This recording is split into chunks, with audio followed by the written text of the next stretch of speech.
Hi there, welcome back to Riella's Army of Dolls. And today I've got hold of one of Disney's new Empire Strikes Back Princess Leia dolls. She is a 40 centimeter or 16-inch doll.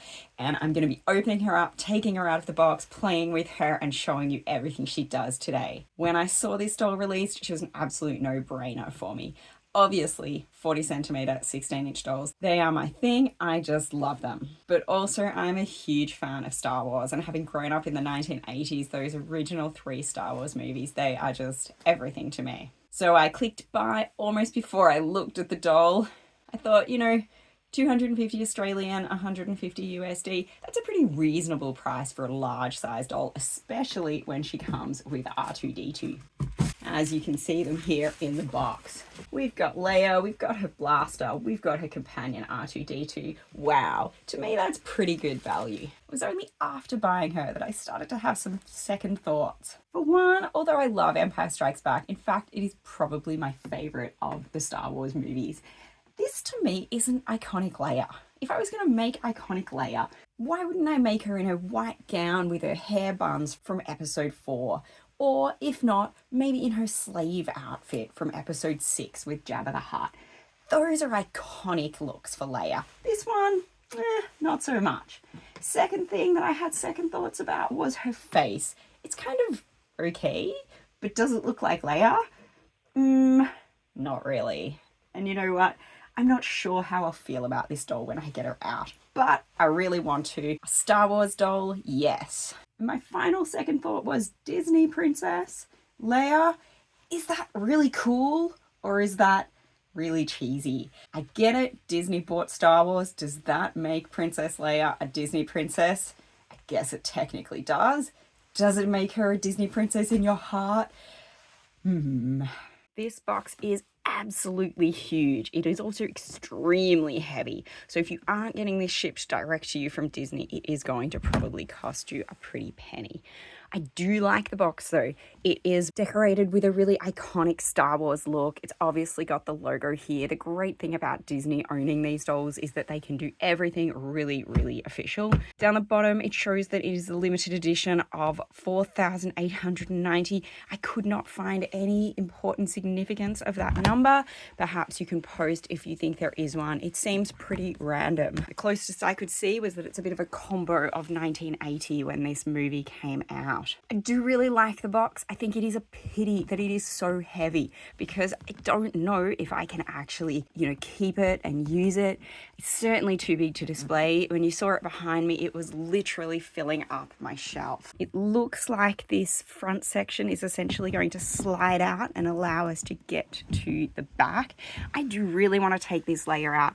One thing I noticed when I looked at other people's reviews of this doll on YouTube, nobody has taken her out of the box. And I thought, wow, why not?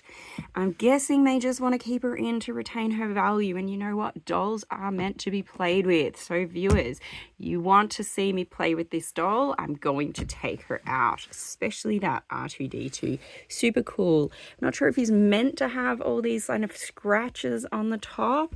I'm hoping that's part of the look because he absolutely does. We can see her face here. It's okay. I'm not sure what to say beyond that. It doesn't really scream Leia to me. And the eyelashes are absolutely wacky for a doll. The mouth is massive. It would be nice for it to have a little bit more detail. I realize these dolls are factory painted. That doesn't mean we can't work in a few details. We can see some here. She's got some cute freckles.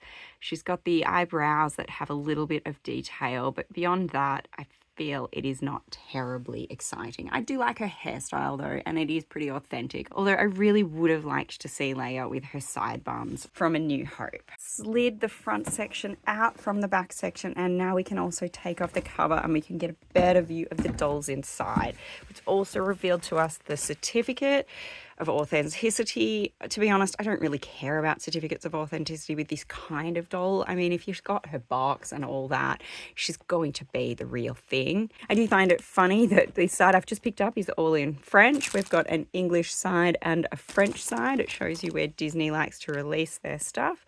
Cette poupée en édition limitée sortie en 2025 a été soigneusement conçue et fabriquée par les artistes de Lucasfilm pour garantir que chaque détail soit réalisé avec ingéniosité et authenticité. Thank you, Lucasfilm and Disney. I love getting a little bit of French to read. Onto the doll. We can see her face even better without the plastic covering, but it doesn't really reveal anything I didn't say before. Her outfit looks really nice. It's got a lot of little sewn details, and I like that, like, her little badge at the front is cast in plastic, so it's three-dimensional. It's got different colors. She's got little pieces attached to her outfit that add to, you know, the science fiction look. I'd have to revisit the movie, of course, to check that all this is accurate, but I am guessing that it is pretty close. I like the blaster. I'm always really into dolls who come with that sort of science fiction weaponry. The boots are just cast plastic, and it is one of the issues I have with Mattel and Disney, that when we get to, you know, things like this that could be really cool and fancy, kind of cheap out with plastic. It is a pity. R2-D2 himself is, of course, just cast in plastic, and that's okay because, you know, he is a figure like that in the movie. Lots of jokes about how much he looked like a rubbish bin, and I'm fine with that. I think he looks pretty movie accurate here. We can see her weapons up there, but I know what you want. I know what I want. We want to take this baby out.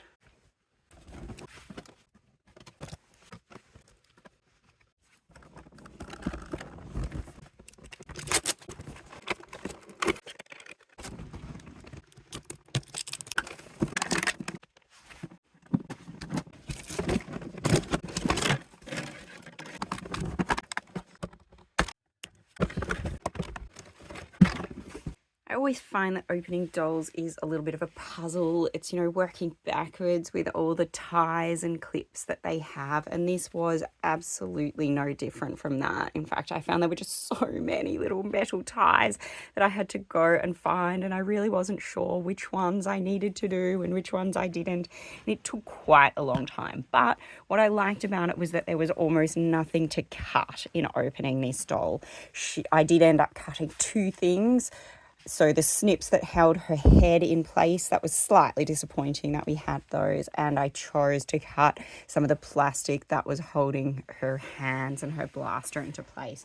And the doll is released and she stands up really nicely. She has quite solid joints. My only complaint is that her stand here is quite small, so I'm having a lot of trouble getting her to be stable. Not because she isn't a stable doll, she actually is. She's really stable, but there's just not enough room at the bottom, and something about the way the stand is holding her, she wants to bend her knees and lean forward, and then in the end she's going to fall over. R2-D2 is here.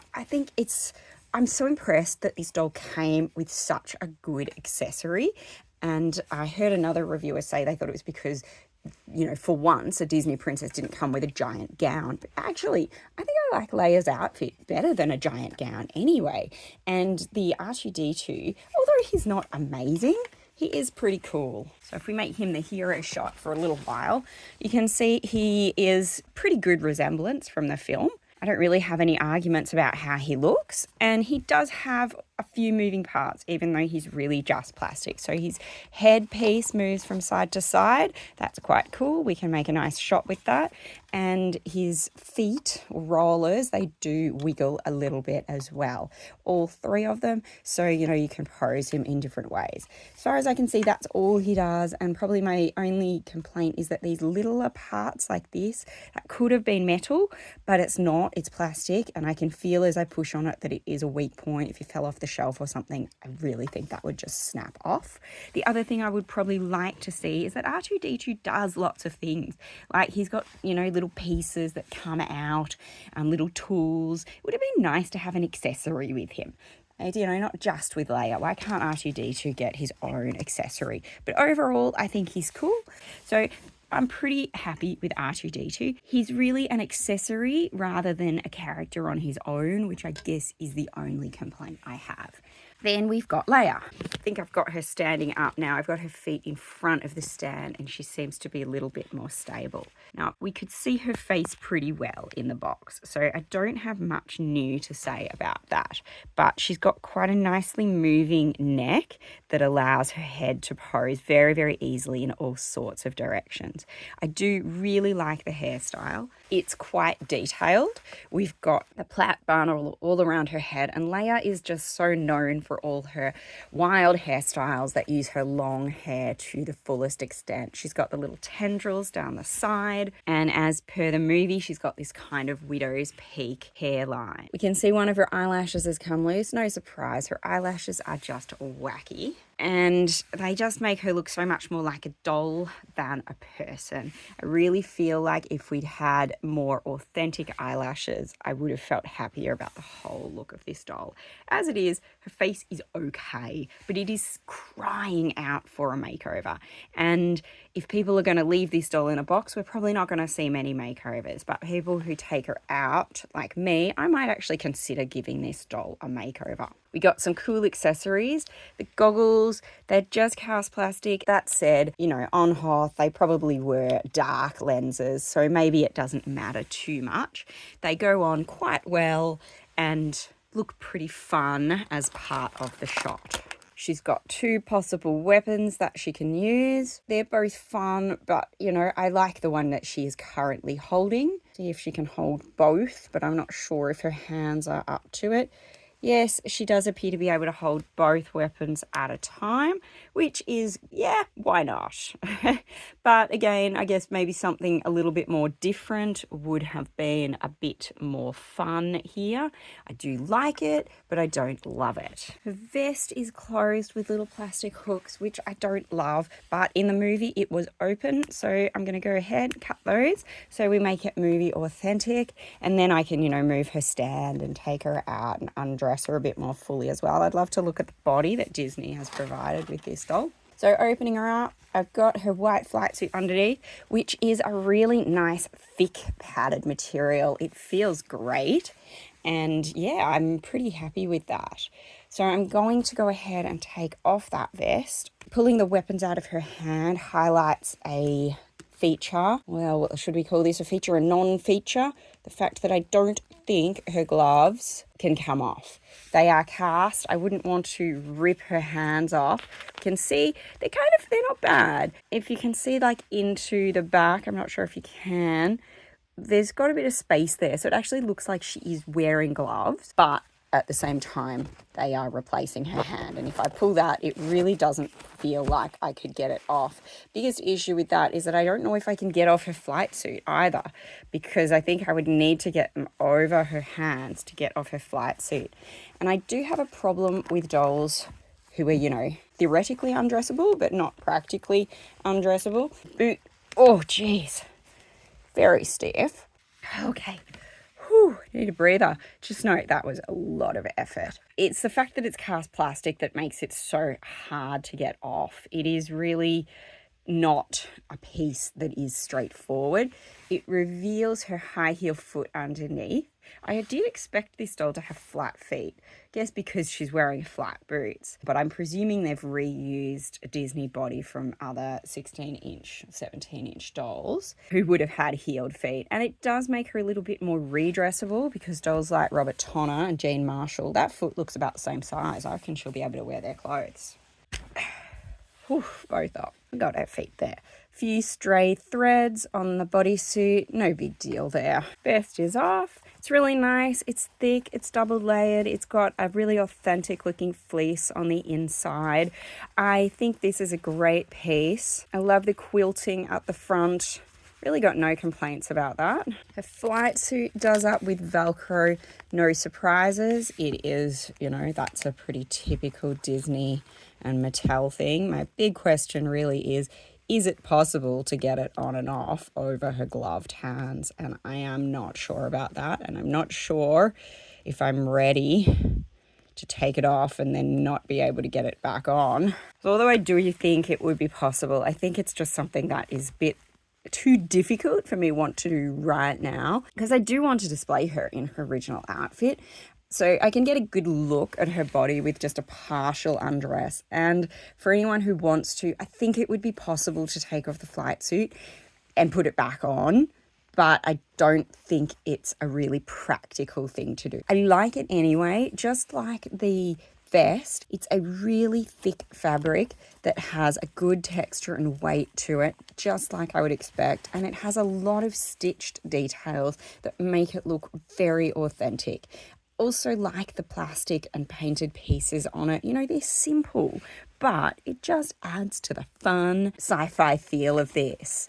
Looking at her body, it's okay. Compared with something like a Robert Tonner body, it's very lightweight and plasticky feeling. This is clearly not a heavy-duty vinyl body, it's a plastic body. And as such, the actual quality of this, it's lower. But it has a pretty good feel. It's got nice jointing, straightforward. I like the fact that she doesn't have a massive bust. The jointing works quite well. Like with other plastic and vinyl dolls, we've got a relatively limited range of movement, but it feels quite functional. I don't feel like anything is, you know, ready to break. I do think her legs are a bit odd. You might be able to see that her legs form a bit of a banana shape there. And that's because they're bending quite significantly further than is natural. This might have been part of why she was hard to keep on the stand as well. In terms of arm jointing, she is jointed at the elbows. She gets a good right angle bend from her elbow, but not really any further. There is no bend at the wrist, although, you know, kind of because of her glove hand, it feels like there's just a tad of play there. Everything moves nicely in her suit. She doesn't get a really perfect sitting position, but she is close. I think you could do most authentic poses from the movie without too much trouble with this doll. Getting her dressed again, one thing I like is that the glove hand is appropriately shaped in order to hold her blaster correctly. Now, I realize this is perhaps not a fair comparison. Disney is a very different company from Robert Tonner, who's all about quality and design. But I've just got here one of my other movie dolls who is a kind of, I guess, the closest comparable sort of character that I have. So this is the Robert Tonner Lara Croft doll. Now, this doll, when she was released, I think she was about $190, so a little bit more. And nowadays she sells for upwards of $500 on the secondary market. Maybe not a totally fair comparison, but just to see the different quality and design. If we have a look at the faces, we can see how much hand painted detail there is on the Robert Tonner doll as compared with the Disney. And Robert Tonner doesn't have eyelashes, they are painted features, which obviously is more expensive to do, but it just gives it a much more authentic look. The quality of the hair is probably better, but I do think that the design that Disney has given to Leia, you know, kind of means it's less important what the quality is. They've made it look really good, so I don't have any complaints about her hair. The outfit also, actually the Disney one is really nice and it has a lot more details than the Tonner outfit, which is quite basic. And in fact, the t-shirt actually has a showing hem here. So clothing wise, the Disney doll is really good other than the Velcro on the flight suit and the fact that I can't take it off without the danger of not being able to put it back on. When it comes to the other accessories, other than the actual clothing, wow, this is where Robert Tonner just walks all over Disney and you can see how much room there is for improvement. Look at the boots. They're actually quite similar style boots. But these ones are all faux leather. They have buckles, they have straps, they've got a zip back. They're very easy to take on and off. Oh, I wish the Disney ones were.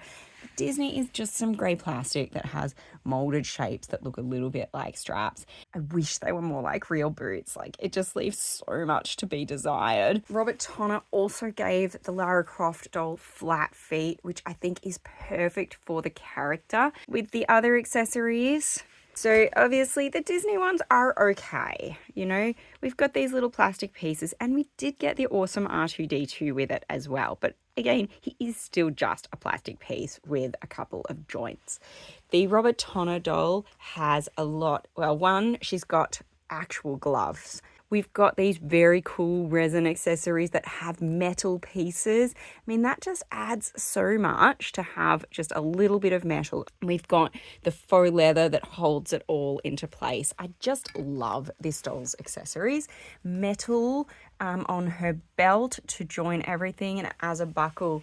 And although I do think, you know, these little accessories in plastic, they look nice, they're well done, but it doesn't compare. You know, she's nice. I don't regret buying this doll. She's fun. And, you know, look at her with Lara Croft. They actually go quite well together. I think they'll display really nicely. I love Star Wars, and I'm really glad to have a Star Wars character. And the thing about this doll that I love that Disney has done is that she's not over feminine. Most Disney princesses have these massively over feminine looks, over feminine outfits, whereas they've been able to go quite authentic with Leia. And actually, perhaps the thing that's best about choosing this Hoth outfit as opposed to one of the other ones I suggested is that she's gone for a more authentic rebel look rather than one of her more feminine look. But, you know, they definitely could have done better. So this is an earlier Leia. She's made by Hasbro. And this one, again, really nice box. You know, we've gone all out with the display. If we have a look at her, it's like, it makes me just sort of regret that they didn't put more effort into the face. This one here is 12-inch doll, and actually she looks more like Leia than the 16-inch one does. Not only that, but her outfit, like the shoes are actually fabric, and the outfit is a really nice mix of fabric and plastic pieces. They all come off. She doesn't have the same range of movement, and obviously her hair, like the new doll, is really cool. Leia had these amazing hairstyles, so give her that amazing hair. This one also came with an R2-D2, and he has way more features. Look at all that cool stuff he came with, and this was quite a cheap doll. I'm not saying that Disney doll is bad. I like her, really like her, but I do think they could have done better. Despite anything negative I might have said, I am super happy that I bought this doll. It's great to have a Star Wars doll. Unlike a traditional Disney princess, she's something I can really engage with, and she feels a lot more authentic. I love dolls with massive big gowns. Most of my collection is probably dolls with massive big gowns, but I also love dolls that kind of break those norms a little bit. And it is a very authentic outfit from Star Wars that I can really engage with. Plus, I love the fact that she comes with R2-D2. He makes such an awesome display piece.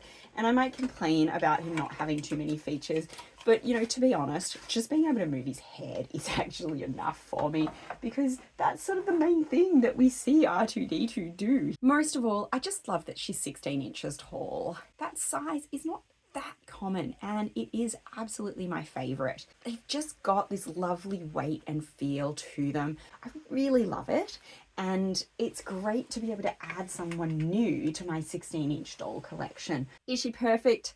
Absolutely not. Face is my biggest complaint. It is okay, but that is all. Crying out for a makeover. I like the outfit. Don't like the gloves and the boots, though. They are just, look, they're bad. We'll be cut to the chase. They're bad.